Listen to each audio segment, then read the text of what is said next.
ultimately, I am very happy with this map. It ended up being just as good as I hoped it would be. I did run into some hiccups where I was like, there are some unintuitive aspects of building these maps. For instance, there are certain roads that cannot go in certain environments. As an example, there are certain roads that cannot cross the line from field to forest. There's only a handful of different roads or parts of roads that can actually go through that threshold.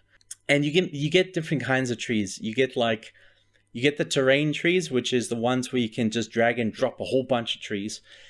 And you have the object trees where you can place specific trees in very specific parts of the map.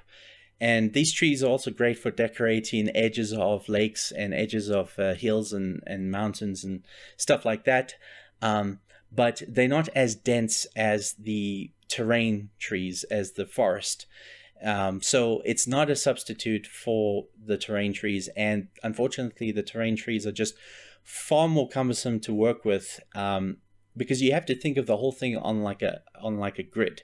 And because they try to make everything look natural and realistic and like it's not actually on a grid, it is hard to tell where the border is or where the line is. And sometimes you'll try to place a block next to another block and it doesn't want to go there. And you just can't figure out, oh, okay, why doesn't it want to go there? And it turns out it's because of some invisible block attribute that you're not allowed to do, type of thing. And it's it's actually quite complicated. And one thing I will say that Canyon does better than Valley, and of course Stadium as well, is that it's actually much easier to build Canyon maps and Stadium maps than it is to build Valley maps. But part of that reason really is because Valley is just more complicated. Because Valley came out 2 years after Canyon. It was slightly more impressive looking than Canyon was. Canyon was a relatively easy game to get running on a somewhat low-end system because Canyon didn't have a lot of stuff in it that is computationally expensive, like trees. Trees are very computationally expensive. And yes, Canyon does allow you to place some trees, but they're very small trees and they're not very detailed, and it's not like the forest in Valley that has an enormous amount of complexity. And on top of that, here I am trying to build a forest, and I realized that I'm running out of blocks, because in order for Trackmania Turbo to be cross-platform compatible, they needed custom maps to not exceed the limit of what a PlayStation 4 and an Xbox One could handle, because you don't want the game to run at like 15 frames a second because you built a map that's just full of enormous amount of detail.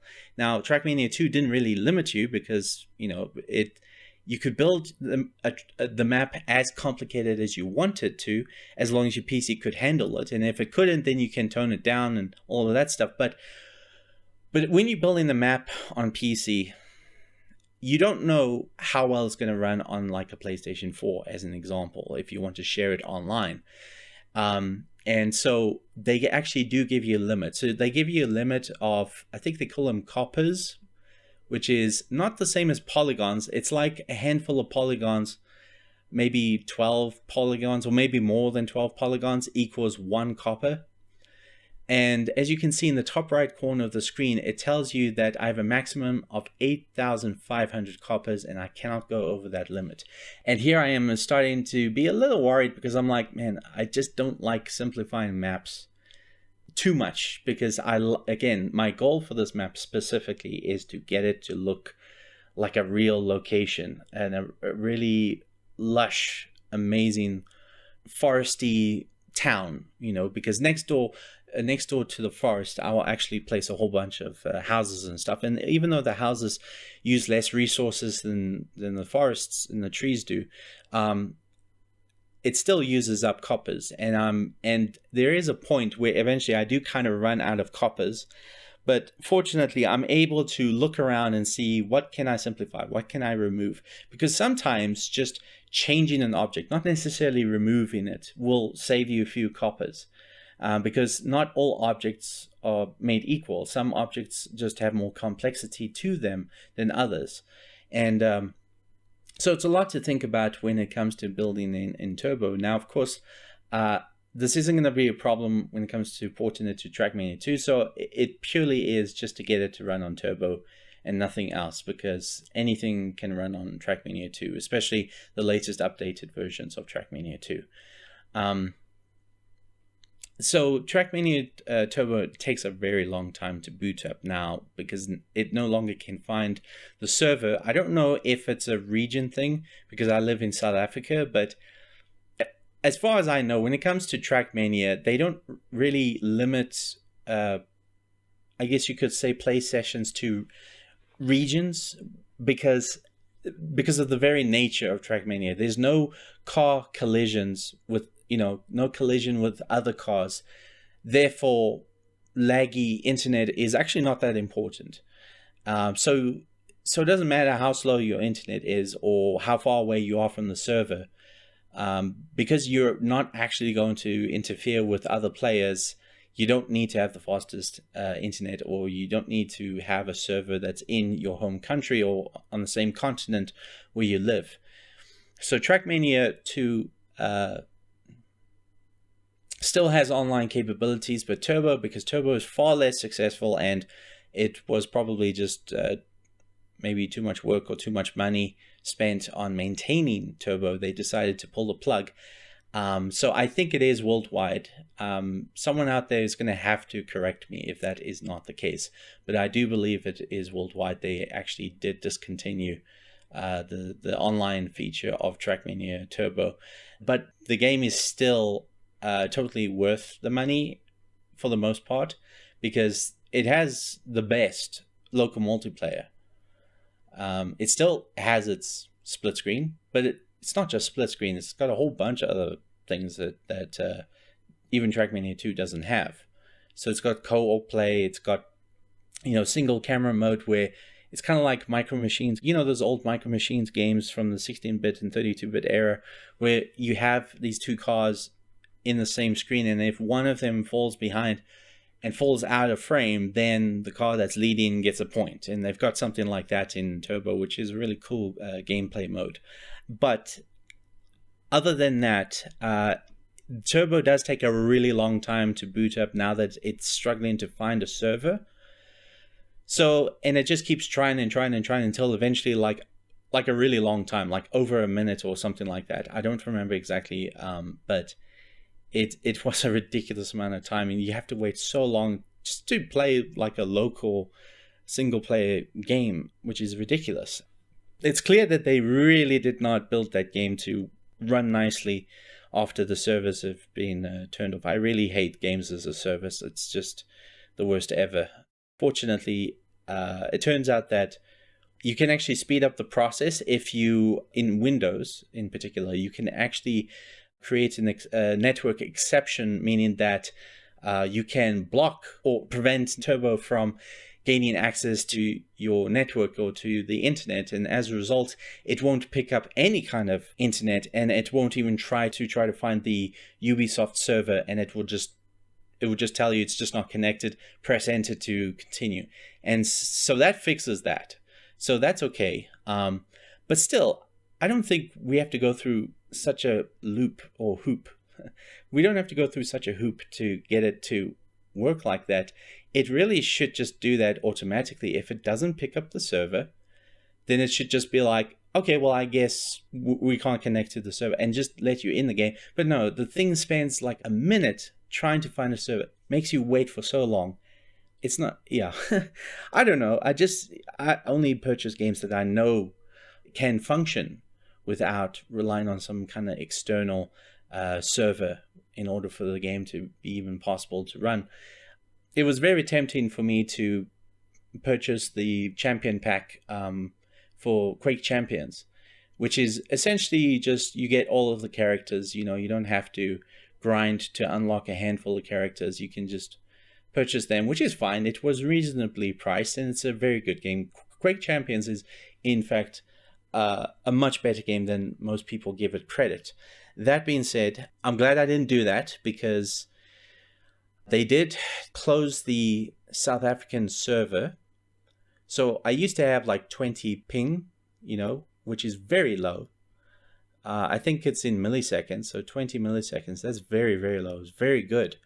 Unfortunately, now we're up to like 300. At least that's what it was at the end of 2018, and in December of 2018. So yeah, quite a few years ago, they discontinued it. But then I think ever since the Microsoft buyout, Microsoft purchased ZeniMax, which owns id Software, which owns Bethesda. I think maybe someone at Microsoft said to them, you need to re-enable most of the servers.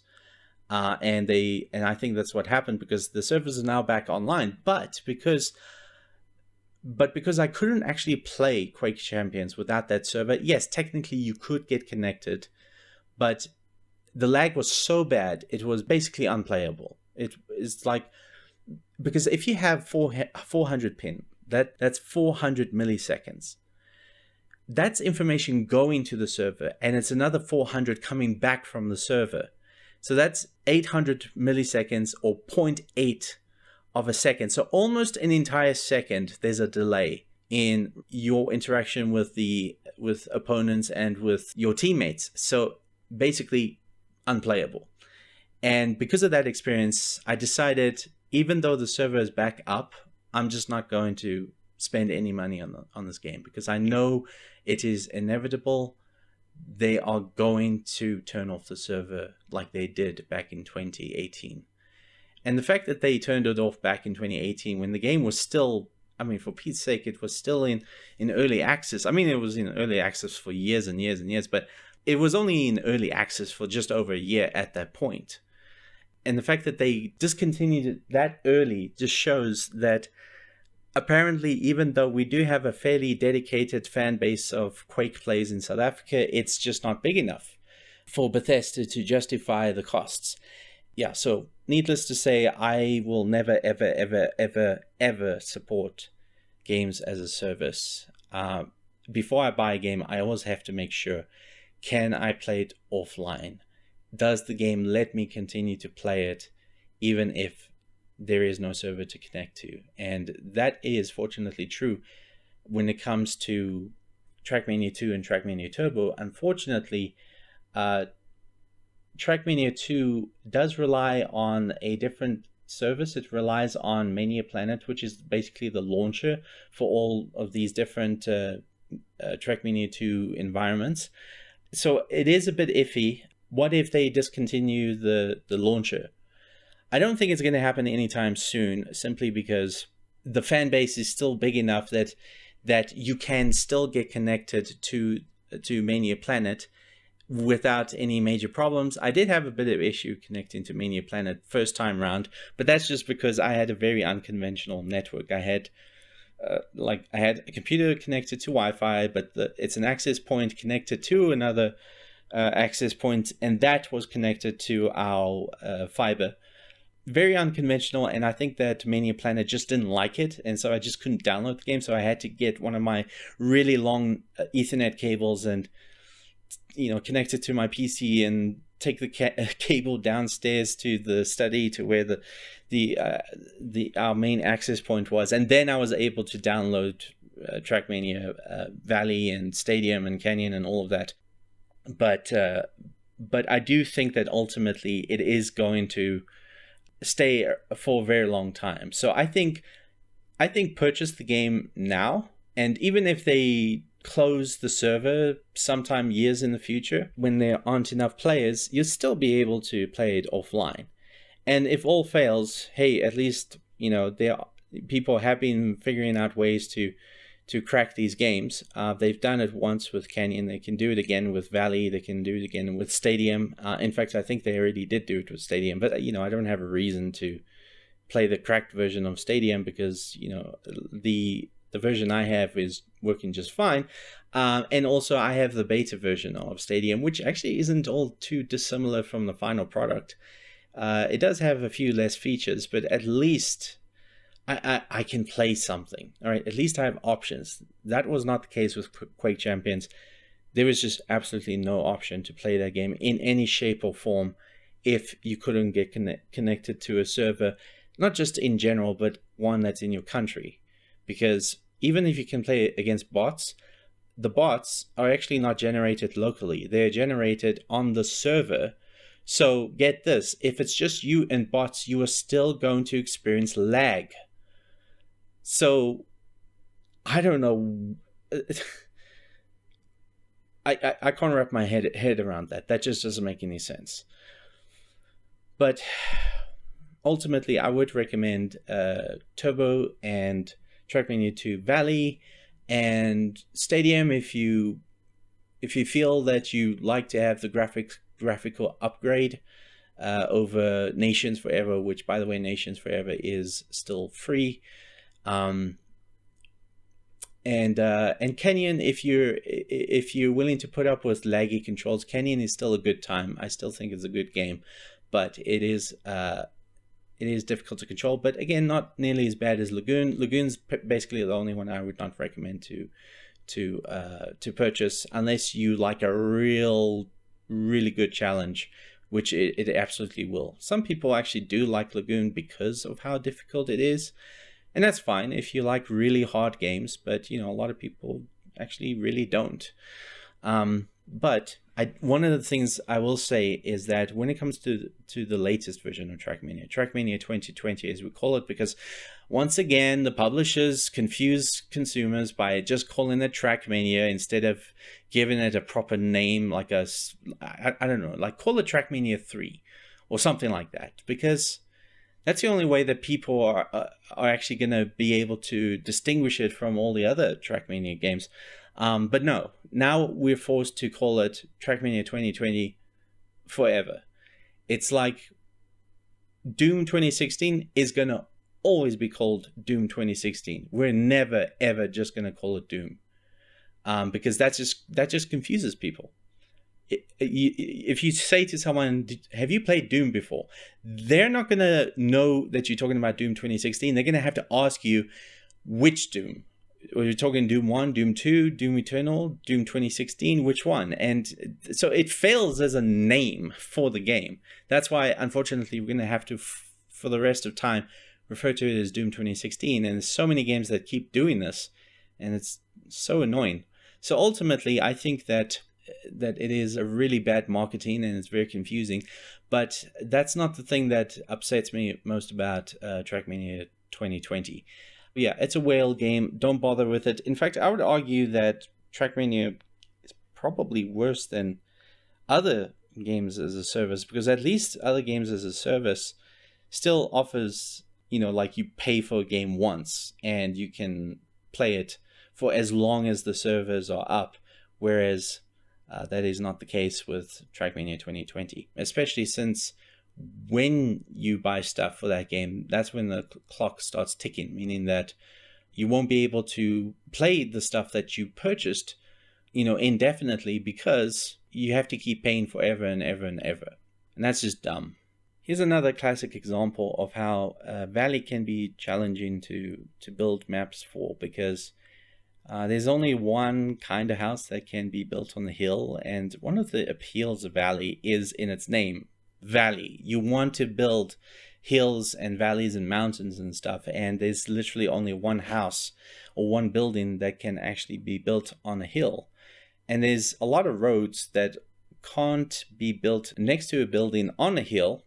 It will just erase the building because reasons. I guess it's because the block is actually a lot bigger than it actually looks, because it has to have a sort of a gradient sort of flow to it, so that it doesn't just sort of stop at the edge of the block, but it kind of keeps flowing into the natural shape of the hill.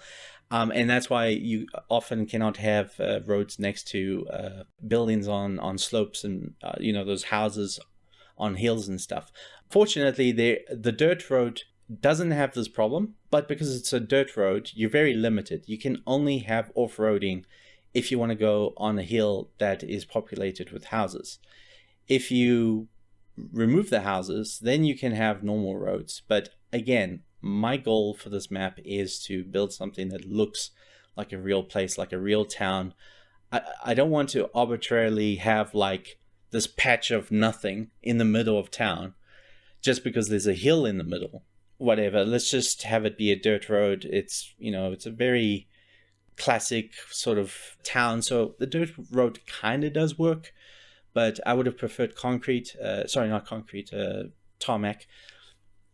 But you know, that's me just being fussy. Ultimately, I think that this map worked out really well. I'm able to stay under the 8,000 limit, 8,500 copper limit.